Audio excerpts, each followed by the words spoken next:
Hello guys, welcome back to my channel. तो कैसे आप सब, उम्मीद करती हूँ कि आप लोग बहुत अच्छे होंगे। तो आज के इस वीडियो में आप लोग साथ शेयर करने वाली हूँ कि बेबी कभी कब मूवमेंट करता है, कभी ज़्यादा मूवमेंट करता है, तो इसका क्या मतलब होता है। बेबी के कम मूवमेंट करने से बेबी पे कोई इफेक्ट तो नहीं पड़ता, या फिर बेबी के ज़्यादा मूवमेंट करने से बेबी पे कोई इफेक्ट नहीं पड़ता। तो आज हम इसी सब के बारे में डिटेल में जानने वाले हैं। तो ये जो वीडियो है आप लोग के लिए बहुत ज़्यादा इन्फॉर्मेटिव एंड हेल्पफुल होने वाली है। तो इस वीडियो को अंत तक जरूर देखिएगा। साथ ही आप मेरे चैनल पर नए हैं तो मेरे चैनल को सब्सक्राइब कर लीजिएगा, साथ ही बेल आइकन को भी ज़रूर प्रेस कर लीजिएगा, ताकि मैं जब भी वीडियो डाल पाऊँ आप लोग के पास एक नोटिफिकेशन जा पाए और आप सबसे पहले उस वीडियो को देख पाए। तो चलिए बात करते हैं कि बेबी कब कम मूवमेंट करता है और कब ज़्यादा मूवमेंट करता है। जब गर्भवती महिला घर के काम कर रही होती है, मतलब कि मॉर्निंग के टाइम कम मूवमेंट करता है, क्योंकि ऐसा कहते हैं कि जैसे कि हम बेबी को झुलाते हैं तो उसको बहुत अच्छी नींद आती है। तो बिल्कुल इसी तरीके का होता है, जैसे हम एक्टिविटी करते रहते हैं जिसकी वजह से वो हमारी बॉडी जो होती है वर्क कर रही होती है, तो इसलिए उस टाइम बेबी जो होता है कम मूवमेंट करता है, क्योंकि कहते हैं उस टाइम वो मोस्टली सोता है। इसका ये भी रीज़न हो सकता है कि बेबी जो है किक कर रहा है, लेकिन हम अपने कामों में लगे हुए हैं तो हम उसको फील नहीं कर पा रहे, महसूस नहीं कर पा रहे, या फिर हम ध्यान ही नहीं दे रहे उस मोमेंट पे। तो इसीलिए हमको डे के टाइम मूवमेंट जो होती है बेबी की वो कम समझ में आती है। फिर उसके बाद जब हम रात को खा पी के सोने जाते हैं या फिर दोपहर में हम सोने आते हैं, तो उस टाइम हमारे बेबी की जो मूवमेंट होती है वो बढ़ जाती है, क्योंकि जब हम बिल्कुल रेस्ट मोड में होते हैं तो बेबी जो होता है वो ज़्यादा मूवमेंट करने लग जाता है।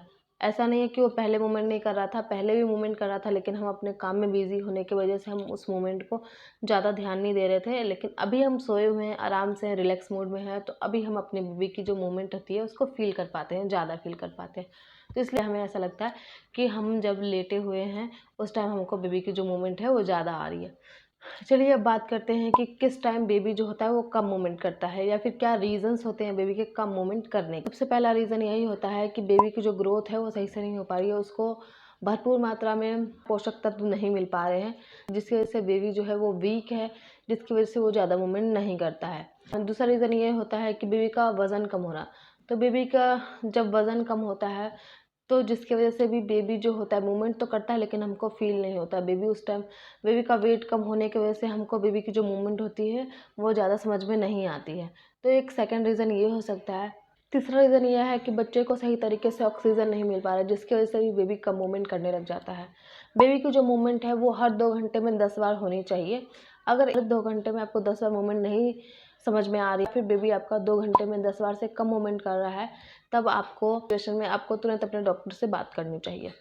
तो अपने बेबी के मूवमेंट का खास ख्याल रखिए। आपका जो बेबी है बहुत कम मूवमेंट कर रहा है या फिर बिल्कुल भी मूवमेंट नहीं कर रहा है, तो अपने डॉक्टर से तुरंत बात कीजिए। तो चौथा रीज़न ये हो सकता है कि आपकी जो डिलीवरी है वो पास है। जैसे कि बेबी जो होता है हेड डाउन पोजीशन में आ जाता है, तो उस टाइम भी बेबी जो होता है कम मूवमेंट करने लग जाता है, क्योंकि गर्भाशय में इतनी जगह ही नहीं होती जो वो मूवमेंट कर पाए। तो इसलिए वो हेड डाउन पोजीशन में आने की वजह से भी उसकी जो मूवमेंट होती है वो कम हो जाती है। लेकिन हेड डाउन पोजीशन में आने के बाद भी 24 घंटे में अगर वो 10 से 12 बार मूवमेंट नहीं करता है, तो भी आपको अपने डॉक्टर से तुरंत बात करनी चाहिए। ऐसा हो सकता है कि बेबी को किसी तरीके की कोई दिक्कत हो रही हो। नेक्स्ट रीज़न ये है कि बेबी गर्भाशय में सही ना हो, उसको किसी तरीके की दिक्कत हो रही हो, या फिर उसको किसी तरीके का फीवर हो, तो भी बेबी जो होता है वो कम मूवमेंट करता है। तो अगर आपको बेबी की जो मूवमेंट है वो 2 घंटे में 10 बार से कम महसूस होती है, तो तुरंत अपने डॉक्टर से आपको बात करनी चाहिए। चलिए अब बात करते हैं बेबी कब ज़्यादा मूवमेंट करता है। तो जब हम बहुत लाउड म्यूज़िक सुनते हैं तो बेबी जो होता है वो ज़्यादा मूवमेंट करने लग जाता है। ऐसा क्यों होता है? क्योंकि जब हम बहुत ज़्यादा लाउड म्यूज़िक सुनते हैं तो बेबी जो गर्भाशय में होता है वो डर जाता है, जिसकी वजह से इधर उधर भागने लग जाता है। तो बेबी की जो मूवमेंट होती है वो हमको ज़्यादा फील होती है। दूसरा रीज़न ये भी हो सकता है कि आप कहीं ऐसी जगह पे हैं जहाँ पे बहुत ज़्यादा शोर शराबा हो, बहुत ज़्यादा भीड़ भाड़ हो, जिसकी वजह से भी बेबी को बहुत तेज़ आवाज़ सुनाई दे रही हो, और जिसकी वजह से बेबी डर जाता है और इधर उधर भागने लग जाता है, जिसकी वजह से आपको बेबी की जो मूवमेंट होती है वो ज़्यादा महसूस होती है। नेक्स्ट है हमारा कि जब हम पेट पे हाथ फेरते हैं तो भी बेबी की जो मूवमेंट होती है वो ज़्यादा महसूस होती है, क्योंकि पेट पे जब हम हाथ फेरते हैं तो बेबी अपनी मूवमेंट के ज़रिए ये बताना चाहता है कि मैं आपको फ़ील कर सकता हूँ। हम उनसे कुछ पूछते हैं या फिर उससे कुछ बातें करते हैं तो वो उस बात पे प्रतिक्रिया करता है, कोई रिएक्शन देता है किक के थ्रू। तो इस तरीके से भी बेबी की जो मूवमेंट्स होती है उस टाइम ज़्यादा महसूस होती है। नेक्स्ट रीज़न है, जब हम बहुत ज़्यादा खुश होते हैं तो उस टाइम भी हमारे बेबी की जो मूवमेंट होती है वो ज़्यादा होने लग जाती है, क्योंकि जब हम खुश होते हैं तो बेबी भी अंदर बहुत ज़्यादा अच्छा फील करता है, जिसकी वजह से वो ज़्यादा मूवमेंट करता है।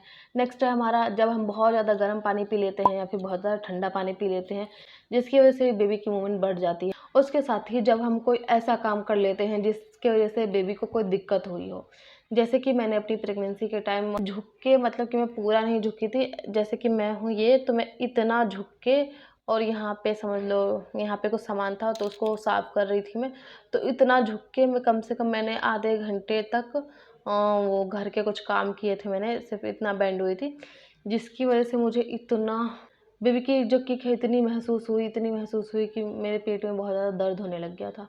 जब हम कोई ऐसा वर्क कर लेते हैं जो जिसकी वजह से हमारी बेबी को कोई प्रॉब्लम हुई हो, जैसे कि झुक के काम कर लेते हैं, तो जिसकी वजह से बेबी के पेट पे दबाव पड़ता है और बेबी जो होता है परेशान हो जाता है या फिर उसको किसी तरह की दिक्कत होती है, तो भी बेबी जो होता है वो ज़्यादा मूवमेंट करने लग जाता है। तो इस सिचुएशन में भी आपको अपने डॉक्टर से तुरंत बात करनी चाहिए, क्योंकि जब बेबी जो होता है ज़्यादा मूवमेंट करता है तो इसका मतलब है कि उसको किसी तरीके की प्रॉब्लम हो रही है, तो इसलिए आप अपने डॉक्टर से तुरंत बात कीजिए। तो यही थी मेरी आज की वीडियो। इसमें मैंने आप लोगों को बताया कि बेबी के कम मूवमेंट करने का क्या रीज़न होता है और बेबी के ज़्यादा मूवमेंट करने का क्या रीज़न होता है। उसके साथ मैंने यही बताया कि कब आपको अपने डॉक्टर से बात करनी चाहिए। तो ये जो वीडियो है आप लोग के लिए बहुत ज़्यादा इन्फॉर्मेटिव रही होगी, है ना, हेल्पफुल भी रही होगी, है ना।